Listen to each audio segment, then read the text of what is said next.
Motorhead Garage, presented by DragonfireTools.com, is brought to you by Campbell's CustomCare.com, home of the Dawn Detail Spray.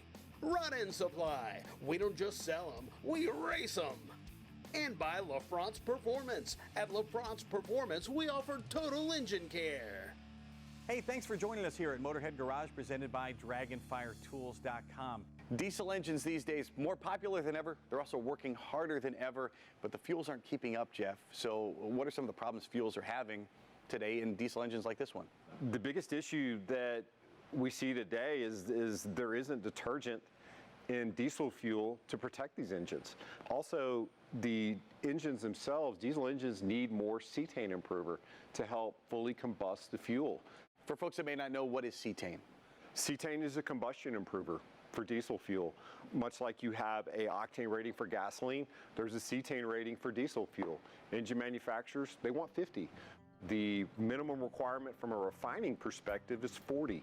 So the more cetane that you can have in the diesel fuel, the better the fuel is going to combust at lower temperatures inside the cylinder, allowing you to burn more fuel, producing less exhaust, which in turn will help decrease the amount of regen issues that people are having because we're producing less particulate and black smoke. So how have you folks at Power Service Products made it possible to get the most out of our diesel engines?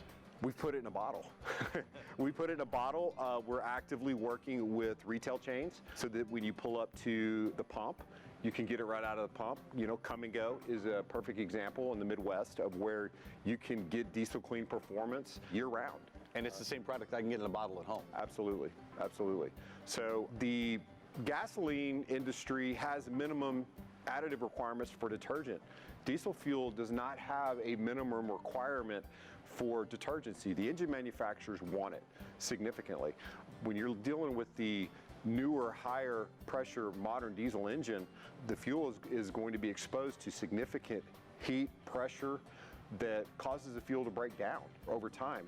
As it breaks down, it's going to form deposits, both on the internal portions of the injector, but also on the external. When you have those deposit buildups, you're not able to finally atomize the fuel. So in order to really provide peak efficiency and operation of your diesel engine, you really need to be running a product like Diesel Clean on a regular basis. And if I'm not, and the engine starts to decline, what am I going to notice as a driver, as an owner? I think the biggest thing that you're going to notice is you're not going to get the 20 miles per gallon that you got when it was new. That's one of the benefits that you get in using Diesel Clean is we're providing you with a cleanup level of detergent performance that allows you to restore all that lost fuel economy. So if you're finding on your truck that you're now at 17.5 instead of 20 or 18, we will be able to restore that fuel economy back to the like new performance. And nobody can give you more than what the manufacturer says you're going to get out of without a major tune-up or something like that. Correct.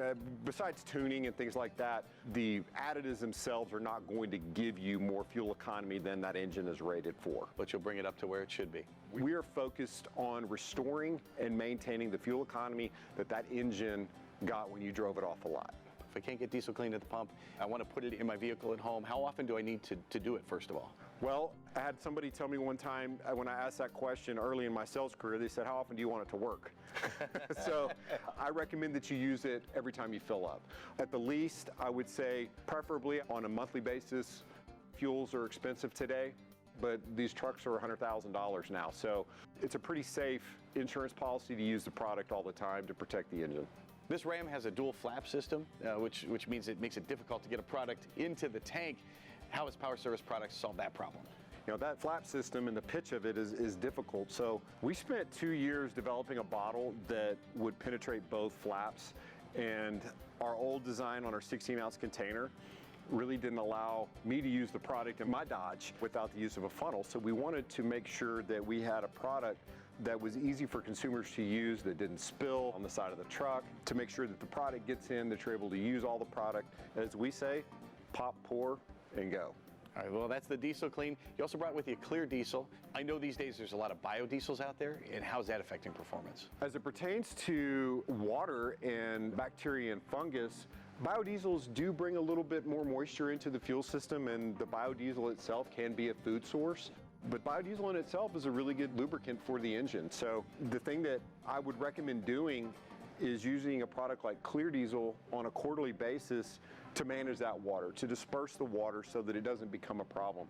If you don't have water in the fuel system, then you cannot have bacteria and fungus. And that's really the benefit that you will see of using Clear Diesel on a regular basis, in addition to the stability for long storage, whether it's combines, tractors, RVs, and boats. Power Service Products, the only injector cleaner for diesels endorsed by Cummins, also used by Walmart Transportation for their entire fleet. It's going to be great for your vehicle as well. Go to powerservice.com. We'll be right back with more Motorhead Garage presented by DragonfireTools.com. The first steam-powered road-going vehicle was invented in 1769, and steam power remained popular for another 150 years. Early steam engines had boilers that had to be lit by hand, and they took about 20 minutes to build up enough pressure. Furthermore, steam-powered cars had only about a 30-minute supply of water on board, a far cry from the high-tech cars we all drive today.